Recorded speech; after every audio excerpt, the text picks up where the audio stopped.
نحمده ونصلي ونسلم على رسوله الكريم اما بعد فاعوذ بالله من الشیطان الرجیم بسم اللہ الرحمن الرحیم.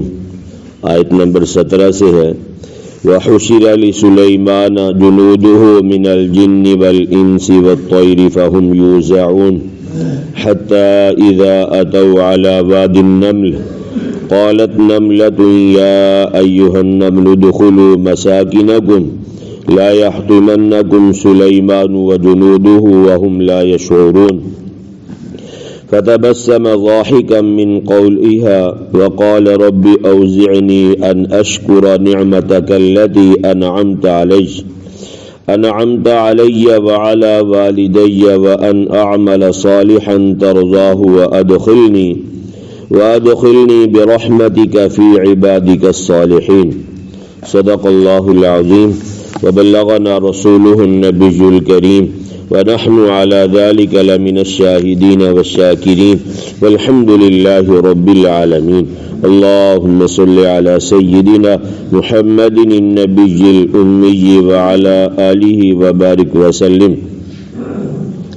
وحشر لسليمان جنوده، اور جمع کیے گئے سلیمان علیہ السلام کے لیے ان کے لشکر من الجن والانس، جنات کے اور انسانوں کے، والطیر اور پرندوں کے، فہم یوزعون، پس ان کو تقسیم کیا جاتا تھا، حتی اذا اتوا، یہاں تک کہ جب آئے، علی واد النمل، چیونٹیوں کی وادی پر، قالت کہا نملۃ، ایک چیونٹی نے، یا ایھا النمل ادخلوا مساکنکم، اے چیونٹیوں داخل ہو جاؤ اپنے بلوں میں، لا یحطمنکم، نہ کچل دے تمہیں، سلیمان و جنودہ، سلیمان علیہ السلام اور ان کا لشکر، وہم لا یشعرون، اور ان کو سمجھ بھی نہ آئے گی.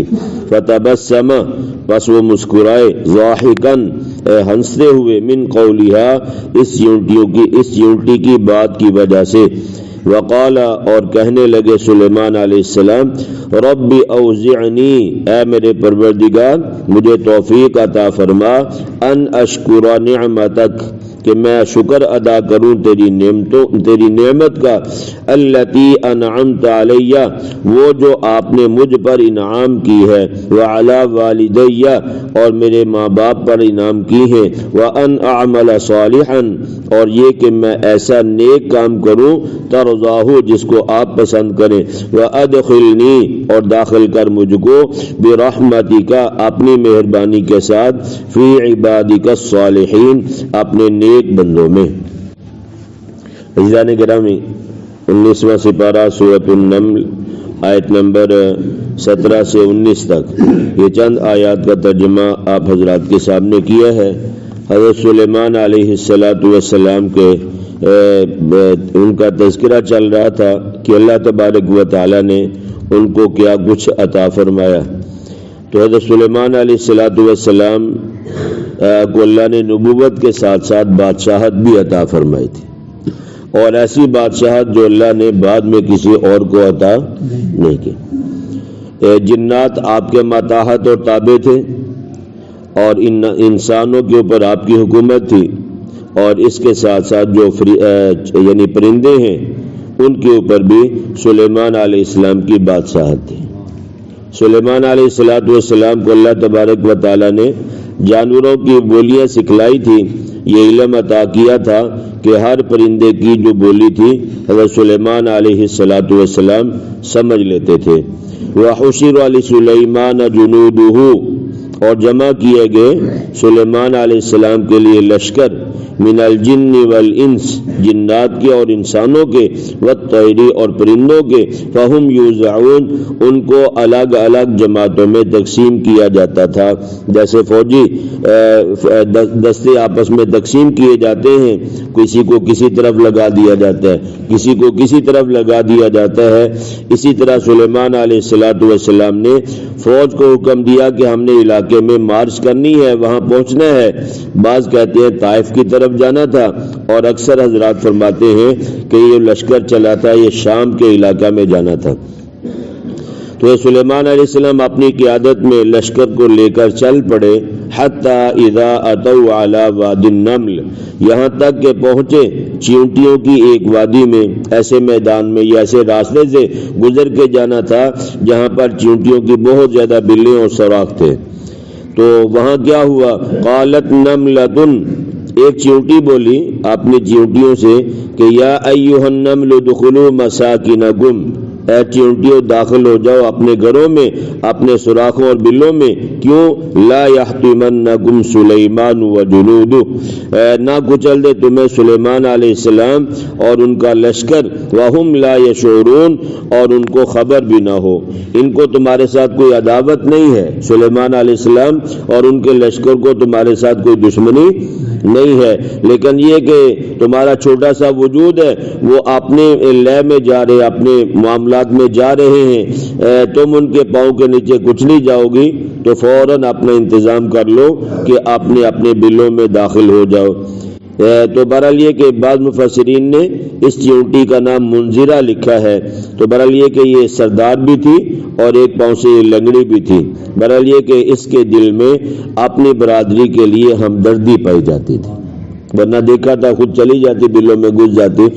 کیوں کہا، اس لیے کہا کہ اس کے دل میں اپنی جو برادری کے لوگ تھے ان کے لیے اس کے دل میں خیر خواہی اور ہمدردی کا جذبہ پایا جاتا تھا۔ تو اللہ تبارک و تعالیٰ کو اس کی یہ ہمدردی، یہ خیر خواہی کرنا اپنے لوگوں کے ساتھ یہ اتنا پسند آیا کہ اللہ نے اس کو قیامت تک کے لیے قرآن بنا کے نازل کر دیا۔ ٹھیک ہے بھائی، اپنے لوگوں کی خیر خواہی، اپنے لوگوں کے ساتھ ہمدردی کرنا، یہ اللہ تبارک و تعالیٰ نے یعنی انسانوں میں رکھی ہے، لیکن معاملہ کچھ یوں بنتا جا رہا ہے ہمارا کہ آپس میں ہی ایک دوسرے کی جڑیں کاٹنے سے ہم لوگ باز نہیں آتے۔ یہاں ایک چھوٹی سی حقیر سی مخلوق ہے، اللہ اس کا قرآن میں تذکرہ فرما رہے کہ ایک چیونٹی نے اپنی چیونٹیوں کے لیے حفاظت کے لیے اعلان کر دیا کہ سلیمان علیہ السلام اپنے لاؤ لشکر کے ساتھ آ رہے، کہیں ایسے نہ ہو کہ وہ تمہیں کچل کے آگے چلے جائیں، ان کو بھی خبر نہ ہو اور تمہارا کچھ بھی نہ بچے۔ ٹھیک ہے بھائی، تو اللہ تبارک و تعالیٰ نے قیامت تک کے لیے گویا کہ ایک صورت ہی چیونٹی کے نام پہ نازل فرما دی کہ اللہ تبارک و تعالیٰ کو اس کا یہ معاملہ اس قدر پسند آیا ہے۔ تو بہرحال یہ کہ بھائی یہ بات ذہن نشین فرما لیں کہ اگر ہم انسان ہو کر یہ معاملات کریں گے، خیر خواہی ہمدردی کریں گے، تو اللہ تبارک و تعالیٰ کو ہماری یہ نیکی بہت ہی زیادہ پسند آئے گی۔ تو سب سے بڑی خیر خواہی انسان کے ساتھ یہ ہے کہ جو نبیوں کا کام تھا کہ لوگ دوڑے جا رہے ہیں جہنم کی طرف، ان کو وہاں سے روکا جائے، ان کو سیدھے راستے کی ترغیب دی جائے۔ تو بہرحال یہ کہ انسان کے ساتھ سب سے بڑا یعنی خیر خواہی یہ ہے۔ وَهُمْ لَا يَشْعُرُونَ، چیونٹی نے کہا کہ اس انداز سے گزر جائیں کہ سلیمان علیہ السلام اور ان کے لشکر کو اس بات کا شعور بھی نہ ہو، پتہ بھی نہ ہو کہ ہمارے ساتھ ہم نے کیا کر دیا ہے۔ ظاہر سی بات ہے کہ اگر چلتے ہوئے راستے میں چیونٹی ہے یا کوئی اور چھوٹی مخلوق ہے پاؤں کے نیچے آ جائے تو انسان کو پتہ بھی نہیں چلتا، کتنی روزانہ ہمارے پاؤں کے نیچے آتی ہے۔ تو ایک ہوتا ہے علم اور ایک ہوتا ہے شعور۔ چیونٹی نے کہا کہ سلیمان علیہ السلام کو اس بات کا شعور بھی نہ ہو، تو میں نے عرض کیا کہ علم اور شعور ان دونوں میں فرق ہے۔ علم اللہ دیتے ہیں عقل مند مخلوق کو، انسان ہے، جنات ہیں یا فرشتے ہیں، علم اللہ تعالیٰ ان کو دیتا ہے، اور شعور اللہ تعالیٰ نے حیوانات کو بھی عطا فرما رکھا ہے۔ شعور کا معنی آپ اس طرح سمجھیں کہ آواز کا سننا یہ شعور ہے، گرمی اور سردی کا محسوس ہونا، بھوک اور پیاس کا لگنا، یہ ظاہری حواس کے ساتھ جو چیزیں سمجھ آتی ہیں ان کو حیوان بھی سمجھ سکتے ہیں۔ جانور کو بھوک لگتی ہے، پیاس لگتی ہے، وہ بلبلاتا ہے نہیں بلاتا ہے، ٹھیک ہے۔ تو شعور اللہ تعالیٰ نے ظاہری اعضاء کے ساتھ جو چیزیں حاصل ہوتی ہیں، جن چیزوں کا ادراک ہوتا ہے اس کو شعور کہتے ہیں۔ تو یہ اللہ تعالیٰ نے انسانوں کے ساتھ ساتھ جانوروں میں بھی رکھا ہے، لیکن جو علم ہے یہ اللہ تعالیٰ نے صرف اور صرف جو مخلوق سمجھنے والی عقل مند ہے یہ اللہ تعالیٰ نے ان کو عطا فرمایا۔ فَتَبَسَّمَ ضَاحِكًا مِّن قَوْلِهَا، بس سلیمان علیہ السلام مسکرائے ہنستے ہوئے، ہنسنے کا معنی ہے کہ اپنے کان سنے، من قولیہا اس چونٹیوں کی بات کی وجہ سے کہ اس کو قوم کا کتنا احساس ہے، وقال اور فرمایا سلیمان علیہ السلام نے رب اوزعنی ان اشکر نعمتک، اے میرے پروردگار مجھے توفیق دے، میری قسمت میں کر دے، میرے نصیب میں کر دے کہ میں آپ کی نعمتوں کا شکر ادا کروں۔ ٹھیک ہے بھائی، اب یہاں پہ سوال یہ پیدا ہوتا ہے کہ سلیمان علیہ السلام نے جو چونٹی کی آواز سنی ہے، یہ آپ بالکل چونٹی کے ساتھ کان لگا کے کھڑے تھے یا آپ یہ بھی پیچھے تھے؟ دور تھے نا بھائی، اس لیے تو چونٹی نے کہا جلدی جلدی بلوں میں گھس جاؤ۔ تو چونٹی کی بات کرنا اور سلیمان علیہ السلام کو دور سے اس چونٹی کی آواز کو سن لینا، یہ کیا تھا بھائی؟ یہ ان کا اپنی وجہ سے تھا یا یہ ملکہ اللہ نے عطا کیا تھا بھائی؟ یہ معجزہ تھا سلیمان علیہ السلام کا۔ ٹھیک ہے بھائی، یہاں سلیمان علیہ السلام نے جب چونٹی کی بات کو سنا ہے تو مسکرائے، مسکرانے کے ساتھ ہی اللہ کے دربار میں اپنا دامن پھیلا دیا کہ یا اللہ مجھے توفیق دے میں تیری نعمتوں کا شکر ادا کروں۔ دعویٰ نہیں ہے کہ یہ میری قابلیت یا اللہ نے مجھے نبوت دی ہے اس وجہ سے یہ ملکہ میرے پاس ہے، بلکہ اسی وقت یہ بات کہہ دی کہ یا اللہ یہ تیری توفیق ہے، محض یہ تیری عنایت ہے۔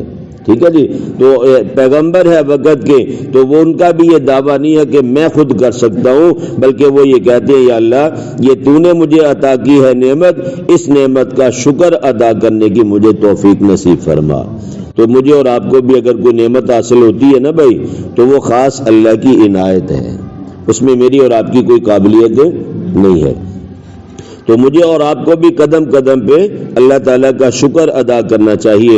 ربی اوزعنی، اے میرے پروردگار مجھے توفیق نصیب فرما، ان اشکر نعمتک کہ میں تیری نعمت کا شکر ادا کروں، التی انعمت وہ نعمتیں جو آپ نے مجھ پر انعام کی ہیں، مجھے انسان بنایا، مجھے نبوت عطا فرمائی، مجھے تو نے بادشاہی عطا فرمائی ہے، اقتدار دیا ہے، پرندوں کی بولیاں سکھائی ہیں، انسانوں جنوں اور پرندوں پر حکومت کا حق دیا ہے، یا اللہ یہ تو نے مجھ پر جو انعامات کیے ہیں مجھے توفیق نصیب فرما تاکہ میں ان انعامات پر تیرا شکر ادا کر سکوں۔ پیغمبر اللہ سے شکر کی توفیق مانگ رہے، تو مجھے اور آپ کو بھی تو چاہیے نا بھائی کہ ہم اللہ سے شکر ادا کرنے کی توفیق مانگا کریں۔ وعلی والدیہ، اور وہ نعمتیں جو آپ نے میرے ماں باپ کو عطا فرمائی، انہوں نے اپنا شکریہ ادا کیا ہے، مگر میں بھی ان کا بیٹا ہوں، مجھے بھی ان نعمتوں کا شکریہ ادا کرنے کی توفیق عطا فرما۔ وان اعمل صالحا، اور یہ کہ میں عمل کروں اچھے، مجھے اچھے عمل کی توفیق عطا فرما۔ اب یہاں پہ بھائی دیکھیں یہ کیسے ہو سکتا ہے کہ پیغمبر ہو، اللہ کسی کے سر پہ نبوت کا تاج سجا دے اور وہ نیک اعمال نہ کرے؟ یہ ہو سکتا ہے بھائی؟ اللہ جس کے سر پہ نبوت کا تاج رکھ دیتے ہیں نا بھائی، یہ گارنٹی ہوتی ہے کہ یہ بندہ کبھی بھی تھوڑی سی بھی اللہ کی نافرمانی نہیں کرے گا، یہ ساری زندگی معصوم عن الخطا ہے، یہ اللہ کی صرف فرما برداری کرے گا۔ لیکن سلیمان علیہ السلام پھر بھی اللہ سے یہ توفیق مانگ رہے، یا اللہ نعمتوں پہ شکر ادا کرنے کی اور نیک اعمال کرنے کی مجھے توفیق نصیب فرما۔ تو آج کا اگر کوئی ولی ہے دکانداری بنا کے بیٹھا ہوا ہے، لوگ کہتے ہیں اس کو عمل کرنے کی ضرورت ہی نہیں، کیوں بھائی؟ اس کو نماز پڑھنے کی ضرورت ہی نہیں، اور یہاں پیغمبر دعا مانگ رہے یا اللہ نیک اعمال کی توفیق نصیب فرما۔ یا تو پھر نماز پڑھنا نیک عمل نہیں ہے؟ کیوں بھائی؟ نماز پڑھنا نیک عمل ہے یا نہیں؟ اور پیغمبر اللہ سے دعا مانگتے ہیں، تو آج 1400 سال گزرنے کے بعد یہ کس کو اللہ دے سکتا ہے کہ یہ بندہ عبادت نہ کرے تب بھی میرا مقبول ہے؟ ایسی کوئی بات نہیں ہے، یہ سمجھ کا دھوکہ ہے، لوگوں کو غلط راستے کی طرف لگایا جا رہا ہے۔ اللہ فرما رہے کہ میرا پیغمبر جس کو یہ ساری نعمتیں میں نے دی ہیں وہ پھر بھی مجھ سے حالانکہ قدم قدم پہ شکر ادا کرتا ہے، پھر بھی اللہ سے کہتا ہے یا اللہ مجھے توفیق دے تیری نعمتوں کا شکر ادا کروں اور اس کے ساتھ ساتھ مجھے نیک اعمال کرنے کی بھی توفیق نصیب فرما۔ اچھا نیک عمل کہتے کس کو ہیں؟ آگے خود تشریح یعنی اس بات کی بھی تصریح ہے کہ ترضاہ وان اعمل صالحا، اور یا اللہ مجھے نیک اعمال کرنے کی توفیق نصیب فرما۔ نیک عمل ہے کون سا، اچھا عمل ہے کون سا جس کو میں اور آپ اچھا سمجھتے وہ اچھا ہے، یا وہ عمل اچھا ہے جس کو بندہ کرے اور اللہ خوش ہو جائے وہ عمل اچھا ہے۔ ترضاہ، یا اللہ ایسے نیک عمل کرنے کی توفیق نصیب فرما جن کو آپ پسند کرتے ہیں، جن کو آپ پسند کرتے ہیں۔ ٹھیک ہے بھائی، تو اس لیے بعض دفعہ انسان ایک کام کرتا ہے، دل میں خوش ہوتا ہے میں نے بہت اچھا کام کیا، لیکن اس میں اللہ تعالیٰ کی رضا نہیں ہوتی۔ کیوں؟ وہ اللہ کے حکم کے مطابق نہیں ہوتا، نبی پاک صلی اللہ علیہ وسلم کے طریقے کے مطابق نہیں ہوتا۔ مثال کے طور پہ ابھی جماعت ختم ہو گئی، فجر کی سلام پھیر دیا گیا، فجر کی جماعت ختم ہونے کے بعد، ویسے تو فجر کی اذان کے بعد سے یہ حکم ہے، سورج کے نکلنے تک آپ نفل نہیں پڑھ سکتے۔ اس لیے فقہا فرماتے ہیں کہ اگر سنتیں رہ جائیں تو پھر جیسے ہی سلام پھیرے بعد میں پڑھنے کی اجازت نہیں ہے، سورج کے نکلنے کے بعد آپ پڑھ سکتے ہیں۔ سلام پھیرا امام نے اور یہ سائڈ پہ ہو کے 2 سنتیں پڑھ رہا ہے، جائز ہی نہیں ہے، منع ہے۔ فجر کی اذان کے بعد سے لے کے سورج کے طلوع ہونے تک آپ کوئی بھی نفل نماز نہیں پڑھ سکتے۔ فرض پڑھ سکتے ہیں، کوئی قضا ہے پہلے رہ گئی آپ وہ پڑھ سکتے ہیں، لیکن یہ کہ آپ نفل نہیں پڑھ سکتے۔ اب اللہ نے منع کیا اس وقت میں پڑھنے سے۔ کوئی آدمی کہے جی میں تو مجھے جوش ہے میں بھی 2 نفل پڑھنے لگا ہوں، وہ 2 نفل پڑھ لیتا ہے۔ اب اس نے نماز میں گالیاں دی ہیں، یہ نیک عمل کیا بھائی؟ اس نے ثنا پڑھی ہے، اس نے فاتحہ پڑھی ہے، اس نے اللہ کی حمد و ثنا بیان کی ہے، نبی پاک صلی اللہ علیہ وسلم پہ درود پڑھا ہے، ایسے ہی ہے نا بھائی؟ اس نے 2 رکعت پڑھ لی لیکن اسے ثواب نہیں ملے گا۔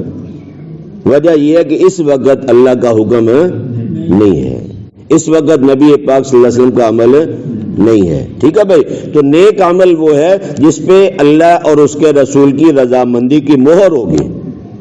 اب سورج نکلنے کے بعد 12-15 منٹ کے بعد آپ اشراق پڑھیں، یہ اللہ کا حکم بھی ہے، نبی پاک صلی اللہ علیہ وسلم کا طریقہ بھی ہے، اس پہ سنت کی مہر لگی ہے، یہ عمل اللہ کو پسند ہے، اس کی شریعت نے ترغیب دی ہے۔ صحابہ بھی کرتے تھے، بعد کے حضرات بھی کرتے تھے، آج بھی اللہ نے جس کو توفیق دی ہے وہ سورج نکلنے کے بعد اشراق کے 2-4 نفل ضرور پڑھتا ہے۔ ٹھیک ہے بھائی، تو اس لیے حضرت سلیمان علیہ السلام کہہ رہے یا اللہ مجھے نیک اعمال کی توفیق نصیب فرما، وان اعمل صالحا ترضاہ، وہ نیک عمل جس کو آپ پسند کرتے ہیں، جس کو کیا کرتے ہیں بھائی؟ آپ پسند کرتے ہیں۔ یہاں سے دیکھ پکائی اور فلاں دربار پہ لے گئے، اللہ تو اس کو چاہتے نہیں ہے، اللہ نے تو یہ حکم ہی نہیں دیا۔ نبی پاک صلی اللہ علیہ وسلم کا ساری زندگی ایسا ایک عمل آپ ثابت کر دیں کہ آپ نے دیکھ پکائی ہو، کسی دربار پہ آپ صلی اللہ علیہ وسلم لے کے گئے ہو۔ میرے اور آپ کے نبی اللہ کے مزاج کو زیادہ سمجھتے ہیں، آج 1400 سال کے بعد ہم اللہ کے مزاج کو زیادہ سمجھتے ہیں بھائی؟ آپ نے خرچہ کیا ہے، آپ کے دل میں صدقے کی نیت ہے، لیکن یہ تو بتائیں کہ یہ عمل اللہ کے نبی نے کبھی کیے؟ اگر نہیں کیا تو یہ نیکی نہیں ہے بھائی۔ کرنے والا اگرچہ نیک سمجھ کے کر رہا ہے لیکن یہ عمل اچھا نہیں ہے، یہ اللہ کی پسندیدہ نہیں ہے۔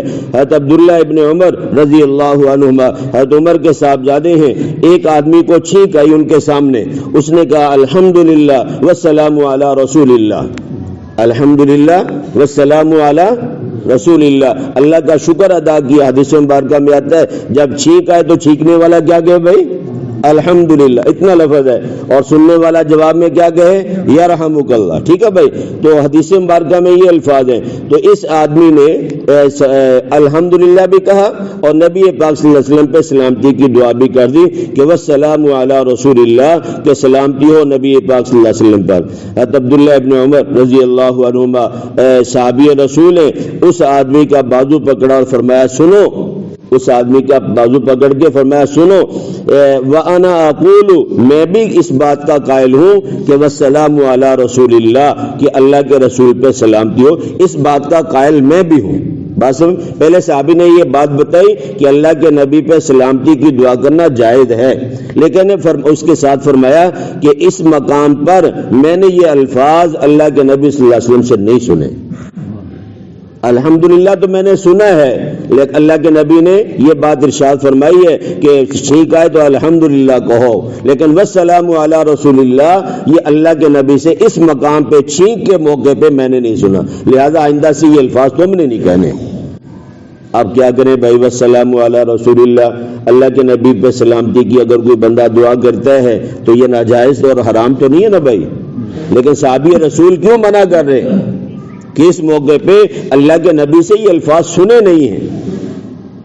ٹھیک ہے بھائی، ہم نے کتنی چیزیں دین میں اضافہ کی ہیں، کیا حرج ہے کہہ لیا، آگے سے جواب ملتا ہے کہ حرج کی ہوگا نیکی دا کام میں سی قبر تے کھڑے ہو کے اذان دلی کی ہو گیا؟ اور بھائی اللہ کے نبی صلی اللہ علیہ وسلم نے جو عمل نہیں کیا آپ اس کو کریں گے، آپ کو ثواب نہیں ملے گا، بجائے ثواب کی آپ کو کیا ملے گا بھائی؟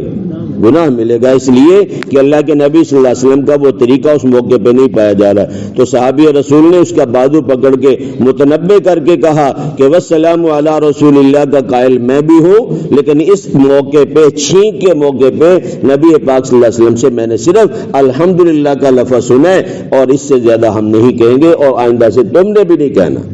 ٹھیک ہے بھائی، اگر کوئی بندہ یہ کہتے اس موقع پہ درود پاک نہ پڑھو، جیسے ابھی میں نے عرض کیا اس موقع پہ یہاں سورج نکلنے سے پہلے آپ نفل نہیں پڑھ سکتے، آپ باہر جا کے ہی مولوی صاحب نفل پڑھ تو منع کر لاتے، میں نے منع کیا ہے، میں اس بات کا قائل ہوں، لیکن میں نے ساتھ وقت بھی بتایا ہے۔ اب آدمی باہر جا کے آدھی بات بتا دے، میری آدھی نہ بتائے تو کیا بتانے والے کا قصور ہے نا بھائی؟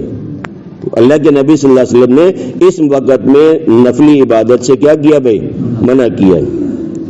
تو فرمایا اللہ سے یہ دعا کر رہی ہے، اللہ ایسے نیک اعمال کی توفیق عطا فرما ترضاہ، وہ نیک عمل تو بھی پسند کرے۔ یہ دعا یاد کریں بھائی، ربی اوزعنی ان اشکر نعمتک التی انعمت علی وعلی والدی وان اعمل صالحا ترضاہ وادخلنی برحمتک فی عبادک الصالحین۔ یہ دعا یاد کریں، بڑی مجرب دعا ہے، ترجمے اور تشریح کے اعتبار سے آپ بھی سمجھ چکے ہیں کہ اس دعا کے اندر سلیمان علیہ السلام نے اللہ تعالیٰ سے کیا کچھ مانگا ہے، اور امت کو یہ تعلیم دی جا رہی کہ رسومات سے بدعات سے بچنے کے لیے اللہ تعالیٰ سے یہ دعا مانگو، یا اللہ ایسے نیک عمل کی توفیق نصیب فرما جس عمل کو دیکھ کے تو خوش ہوتا ہے اور جس سے تو ناراض ہوتا ہے ہم اس کو اچھا سمجھتے، یا اللہ ایسے اعمال سے ہماری حفاظت فرما۔ وَأَدْخِلْنِي بِرَحْمَتِكَ، اور داخل کر مجھ کو اپنی رحمت کے ساتھ، فی عبادک الصالحین، اپنے نیک بندوں میں،